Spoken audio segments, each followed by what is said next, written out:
Welcome to this course of product design and value engineering. In today's session, we'll discuss about very important aspect of product design, which is design for manufacturing. Design for manufacturing. We'll see in a moment that what we mean by this concept. First of all, let us discuss the manufacturing cost of a product.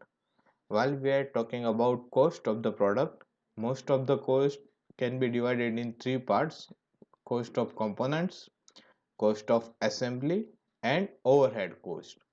Now, cost of components can be subdivided in two parts: standard components, which we purchase, and custom components, which we manufacture.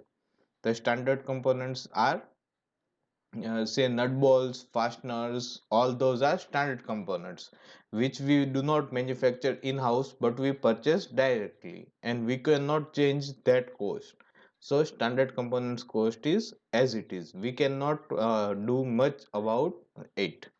Then cost of custom components cost can be subdivided in further three parts: cost of raw material, we can change material and change the cost, we can change processing techniques and change cost, and we can change our toolings and change cost. So custom components cost is of raw material, of processing, and of tooling. And then there is assembly cost. Assembly cost is divided in two parts: cost of labors required for assembly and cost of equipment and tools required for assembly. And then there is overheads are all the other costs that are needed to support this system, to support manufacturing of components and to support assembly. What do we need? We need some support as if we need toolings, electricity, we need we need different parts, different uh, team for maintaining our system. So there's maintenance team's cost is overhead. It is needed for supporting the assembly and manufacturing.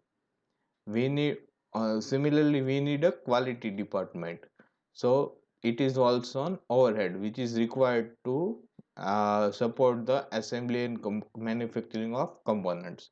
And then there will be indirect allocations such as light bill, cost of marketing, cost of managerial teams, cost of say land of factory, and all those costs. All these are overheads.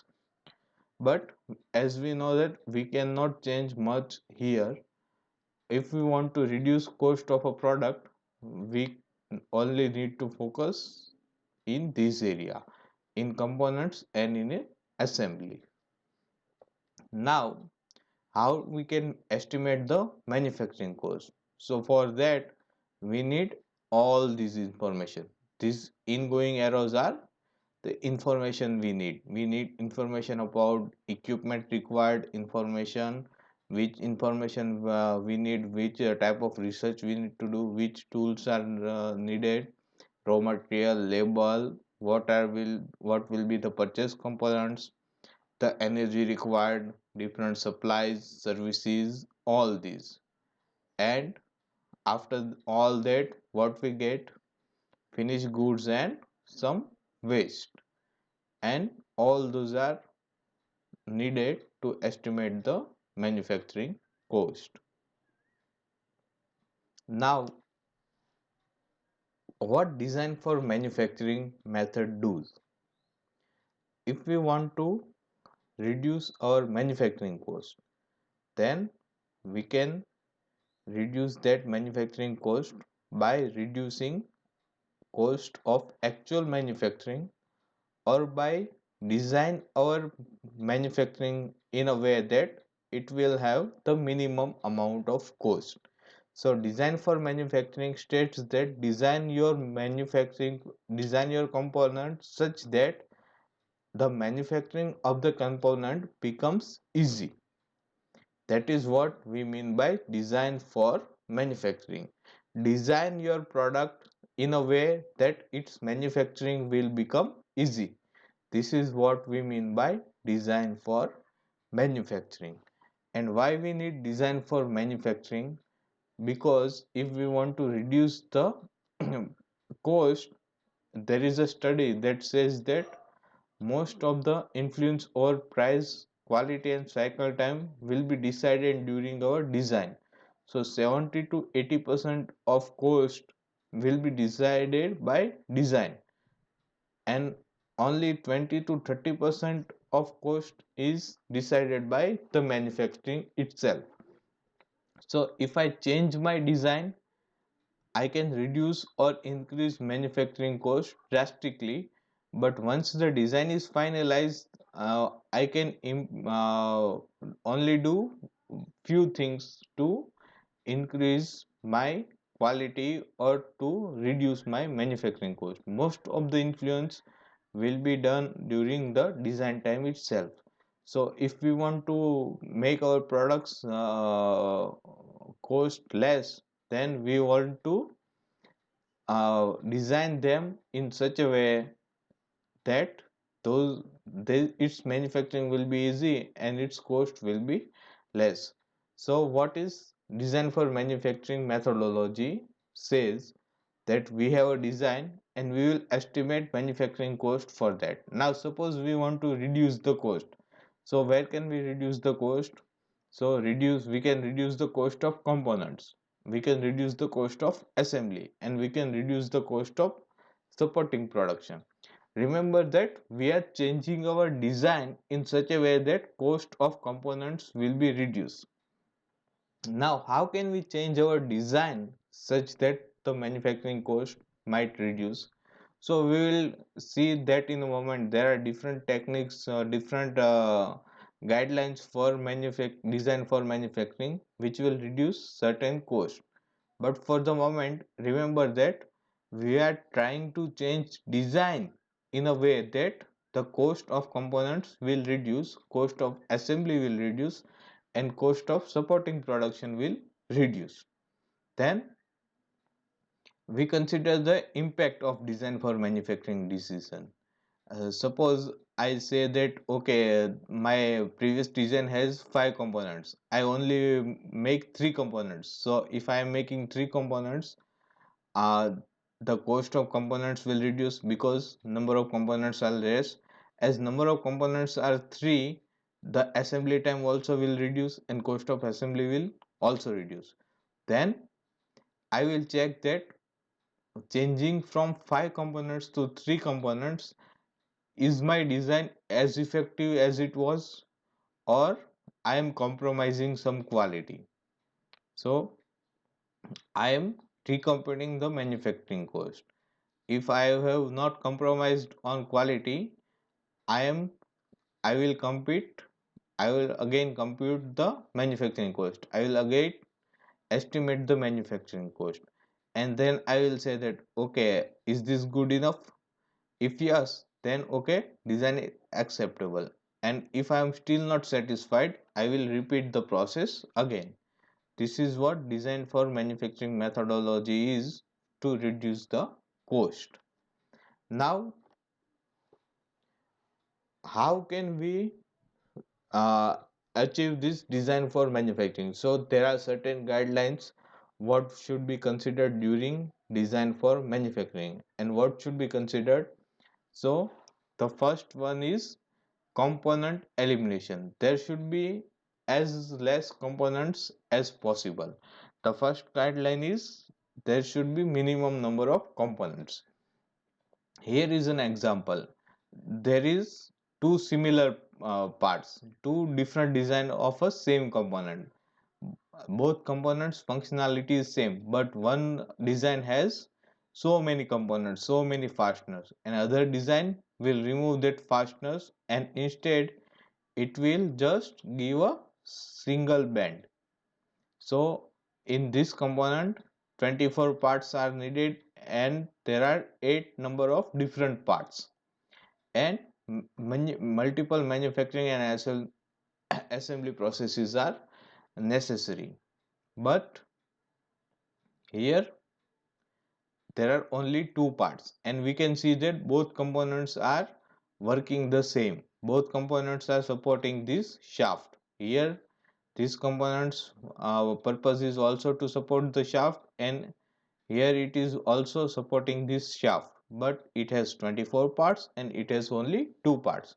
So our goal should be to minimize the number of components, and as a general rule, if there are more than one third of component are fasteners, then we should reconsider our design. In our design, if more than one third of the components are fasteners, then we should reconsider the design. Then minimize the number of parts. Here there is a design of table lamp which has different parts, which has number of parts. One link is here, here is another link, here is another link, and there are so many fasteners. But another design will have a single part, so this should be preferred over this. We should try to minimize the part. Then standardize parts as much as possible. If we are using fasteners in our product, we try to use same fasteners over and over again. If in our product we are using 10 different fasteners, then we try to make sure that size of all the fasteners is same, so that we can use them interchangeably. So what should we do? We want to standardize parts. If I am using four different fasteners, then I will avoid using two different size. Instead I will use all the fasteners of the same size. That is what we mean by standardized parts. Then create modular assembly. What do we mean by modular assembly is that instead of making a complex single design, we break out design in different modules, and we design according. One great example of it is Xerox. So what Xerox is doing is, as the printers are very complex part, but they are making it modular, so that anyone can assemble them, anyone can open them. So this is what we mean by modular assembly. Also an example of modular assembly is our computer PC, our CPUs have modular assembly. We can easily see through CPU and we can understand, okay, what is going on. But laptop is not modular. So when we open laptop, we do not understand what is going on and what is the design. But if the design is modular, then it will have a more understandability in the design, and it will be easily manufactured. Then specify acceptable surface finish. What happens most of the time is we want mostly we want our products to have high surface finish, and we think that the better surface finish will give us better quality, but that is not always the case. Sometimes we do not require high surface finish. So whenever we don't require high surface finish, we try to avoid it, because if we want high surface finish and we try to achieve high surface finish, then cost to achieve this high surface finish will also increase. Achieving high surface finish is costly. So what we want to do is, we clearly mention that these parts need high surface finish and this part do not need high surface finish. In our example, here see that this wall, this portion do not need high surface finish, so we will not do any machining operation here. But on the threaded portion we need high surface finish, because that will affect the quality. So we just achieve high surface finish in this area only, so that the cost will reduce. Then reducing number of processes. what we want to do is we want to make our part in as many as reduced processes as possible. If we can achieve the functions in 3 steps, we do not want to make 5-step process. The simple example of that is the SIM card tray. Nowadays, if we want to remove our SIM card, what we have to do is simply just open one tray and we can remove the SIM card. In earlier mobile, what we need to do, we need to open the back of the cover, that is one. Then we need to open the battery, that is two. And then we need to remove the SIM card. 3 steps. Instead, now we are only doing one step. So what this does is, if the chances of breaking something is there, it will only be the tray, which will be less costly than the entire back cover and the battery.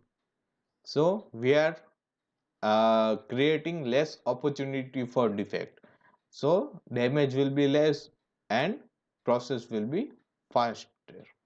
This is also kept in mind, this should also be kept in mind while design for manufacturing. So this will be it for the session. Be mindful what uh, should be considered while you are designing, and especially designing for manufacturing, because remember that the design you make will be produced, will be manufactured, and most of the time saving and most of the cost saving will be achieved in design process itself rather than on shop floor.